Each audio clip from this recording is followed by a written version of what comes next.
তবে ক্ষমা করো মোর আয়োজন করো মা, ক্ষমা করো যত অপরাধ।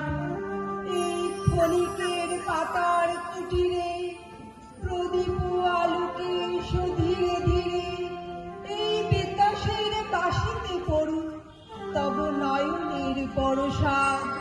ক্ষমা করো যত অপরাধ। আসো নাই তুমি নব ফাল্গুনে, ছিল